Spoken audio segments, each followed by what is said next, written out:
What's up, everybody? Thank you for tuning in to this week's edition of the Touchline Talk Show. We are going to make an admirable attempt to make sense of what we just witnessed. I mean, Real Madrid did it again and in even more improbable fashion than maybe ever before. Certainly this year, even though they've made a living off of doing this.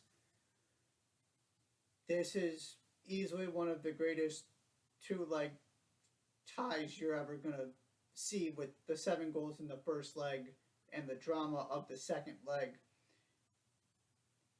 I want to start by telling you something about myself, and that is that I'm a firm believer in the importance of nuance. I get very frustrated when we draw lazy conclusions about things. And it'd be very easy after this game to just sit there and say, this is the same old Manchester City. They can't get it done when it matters under Pep. Look at year after year how they come up short, blah, blah, blah. This is not like years past. And that is a very important part of putting this in context and talking about it outside of just what in the world did we just see. I talked about this after the first leg, and it was the reason I really thought Manchester City was going to get this done. And for 178 minutes, it looked like I was going to be proven right. This was not about Pep overthinking. This was not about bizarre lineups and leaving Rodrigo out of the starting lineup or the weird things he did against Lyon. This was about the unthinkable becoming reality. If you go back to the beginning of this, even with the 2 goals that Rodrigo scored in 2 minutes to get Real Madrid back into this thing and ultimately descended to extra time, City should have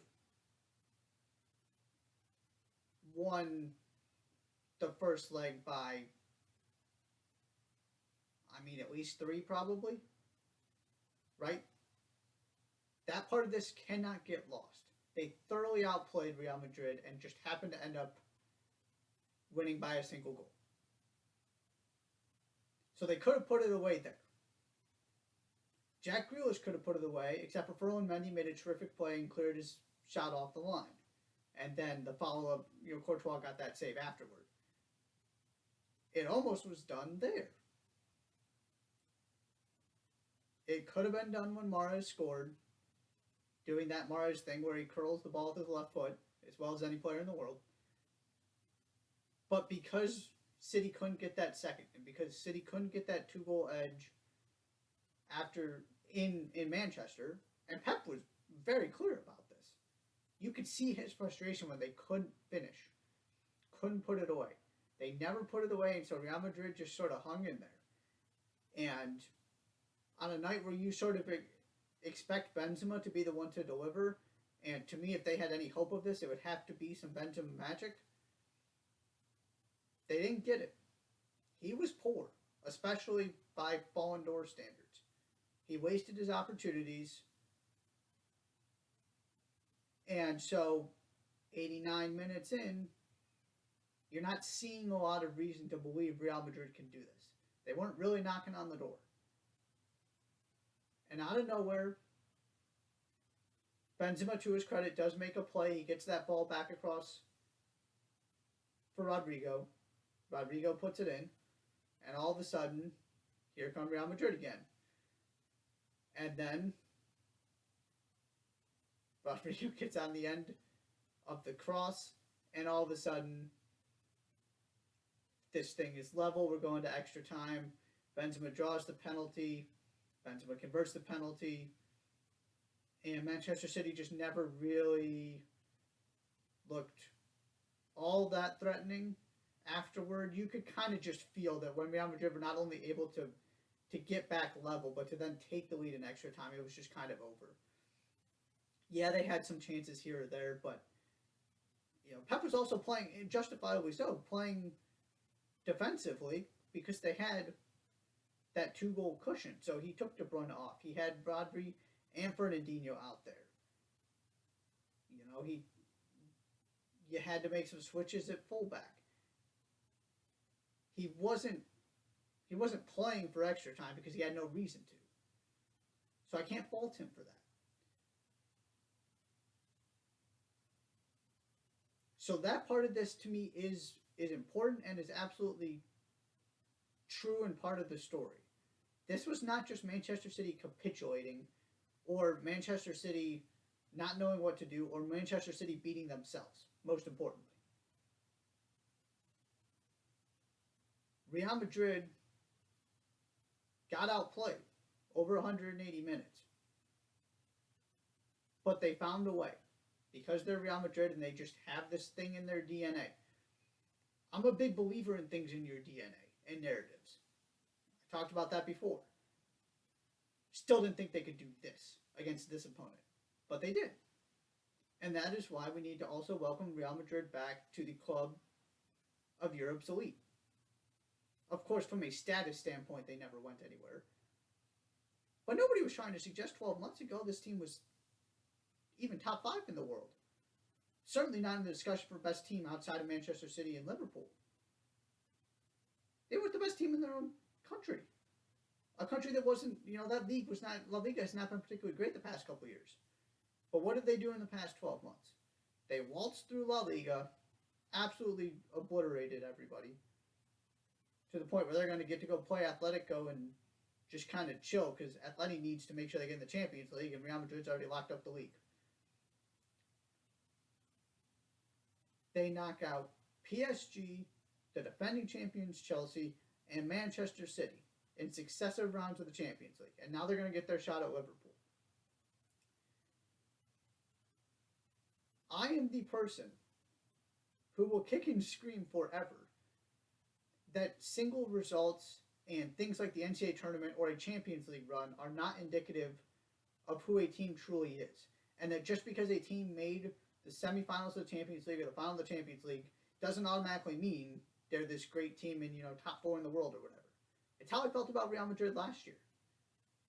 I can't make that argument about this team right now, the way they're playing under Ancelotti.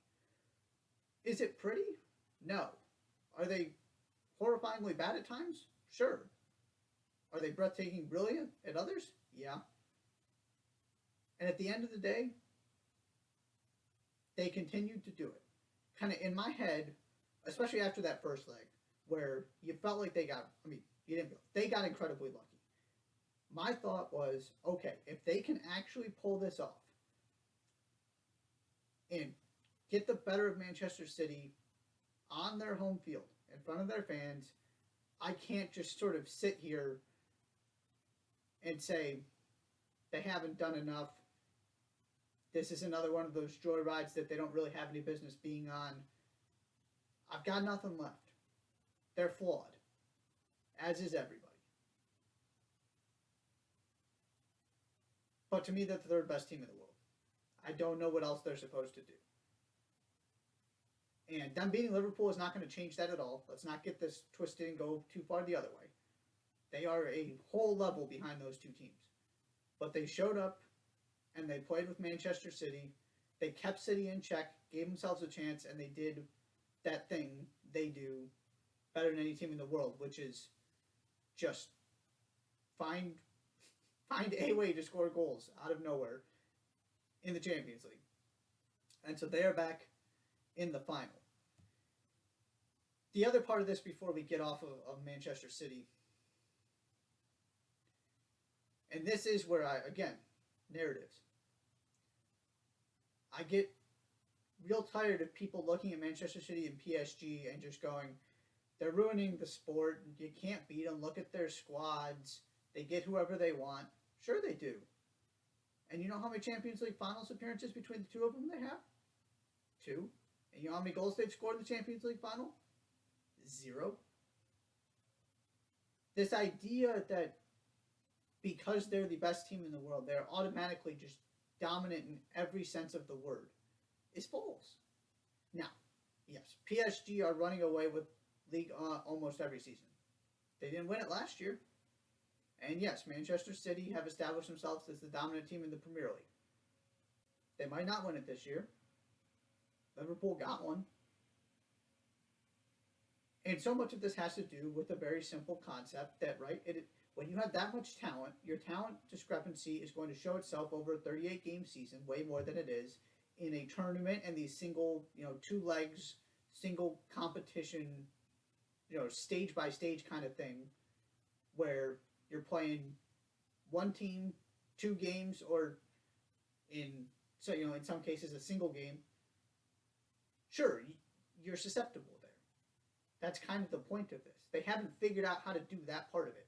They haven't figured out how to overcome adversity when it strikes. I thought PSG had, and now I'm not so sure again. They haven't figured out the formula of how do you control that 180 minutes you need to get through. City have shown incredible glimpses, and I think they've shown real growth over the past couple of years. And that's why I'm not willing to just throw this in with the rest and say they haven't grown at all and they're not going to, and they're still the same team every time they show up in the later rounds of the Champions League. I don't think that's true. But it is incredibly difficult to go through the best teams in the world, even if you are better than them, and actually make this happen. That's the part of this that gets lost, is we just sort of assume they're going to keep waltzing, they're going to keep doing their thing, and it's not even as though they have consistently made it to the final. PSG or Manchester City, they are consistently beat before that. It's not like they get to the final and they can't win that one game for whatever reason. That part of this also needs to continue to be. I just don't think this sport is in as bad of a place as sometimes we make it out to be when it comes to the competitive nature. Are there things happening that are unfortunate? Absolutely. Should there be more parity? Of course. But Manchester City just got knocked out again, and PSG didn't come close. They are the poster child of everything people, right, sort of despise about the way this sport is going. And here we are. We've got the team of this competition and also one of the other more successful teams in Liverpool, and they're going to play each other, and one of them's going to lift this trophy again before Manchester City or PSG even have another opportunity to. Speaking of Liverpool, there was a moment there where I was thinking this might need to be what we talk about off the top. Obviously, other things ensued that made that decision very easy. But Villarreal kept themselves in that first leg, kept it from getting out of hand, and gave themselves that opportunity. Same thing as Real Madrid. And Unai Emery said, we're going from the opening whistle. First of all, round of applause to you, Unai Emery, for doing so. It wasn't a bad decision. It did kind of backfire on them, though, because they scored too quickly.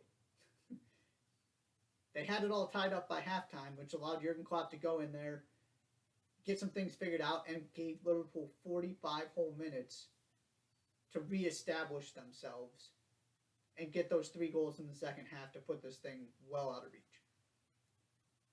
The flip side to this is if you can get their 0-0 at into halftime 0-0, you're down 2 goals. If you can get that first one, the way that Villarreal did, then all of a sudden you've got Liverpool scared and you just need one more, and all of a sudden if you get in the 75th minute, you're 15 minutes away from going to extra time and 45 minutes away from a penalty shootout. That is the other part of this. It's sort of the other way you could approach it. I will always go to bat for the manager who says, we need to get our goals first. We'll worry about the other part later. Because what if they didn't get those goals? Liverpool had settled in the game. You would have come out feeling the same way you did about Atletico Madrid. Play a little bit, please. Villarreal did, and Villarreal has throughout this tournament. They need to be remembered as more than just a team that simply made this magical run and played some good defense and were well organized. When they needed to score goals, they did.